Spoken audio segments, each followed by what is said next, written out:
everybody, let's talk about Introduction to Literature Week 3. So in this week, we're focusing on character and setting. So you have some really great stories to read this week. I'm really excited to hear what you take out of them. I think you're going to love them. So make sure you read those. Don't forget there are quizzes on those stories. And I have also included I've included some of the stories in here. So if you don't see them in your textbook, that's because they're in this assignments folder. There are some quizzes as well, so don't forget those. Also, don't forget your discussion board. You need to post to me by Friday and to others by Sunday, so make sure that you're on top of that. But I want to talk about the Prezi on character and setting. So these are the terms you need for this week. These are the terms I want to see you using in your discussion board post. By the way, that one is first come, first serve, so make sure you jump on that. Here we go. Get it to open, yes.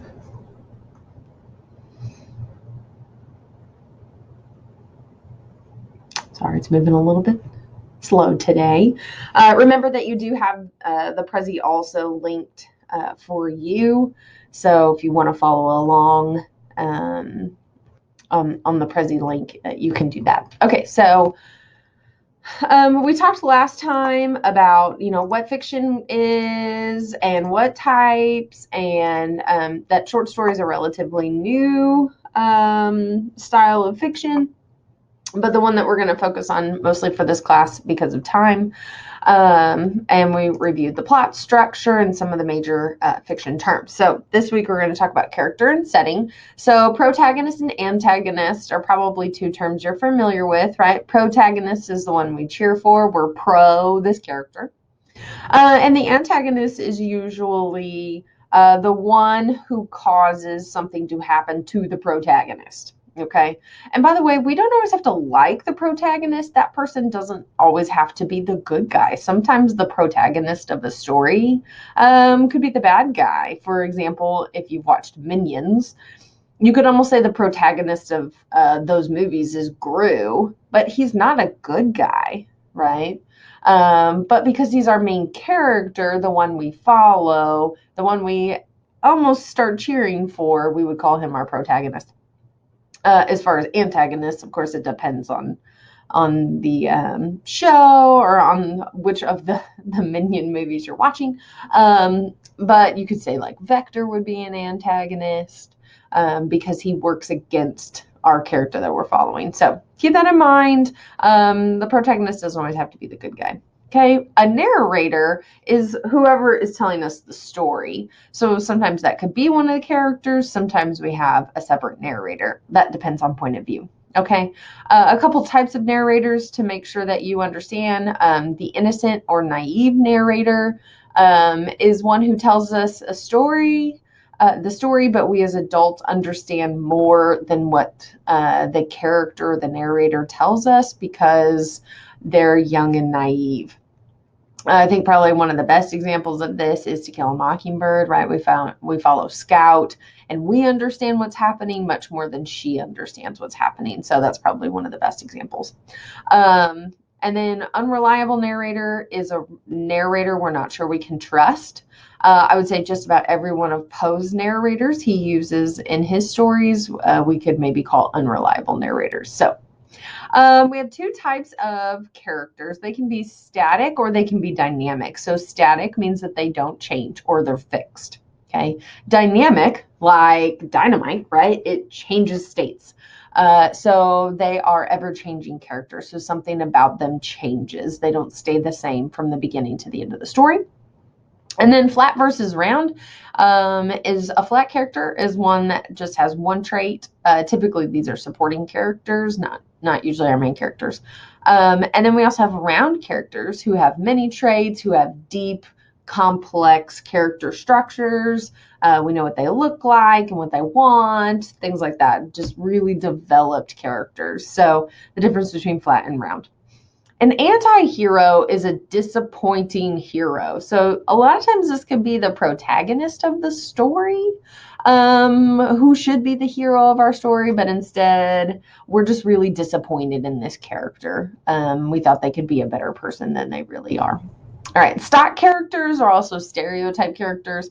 This would be things like a sidekick. So just these very stereotypical characters that you get. A foil character is when we have two characters who have some similar qualities but have different outlooks on life.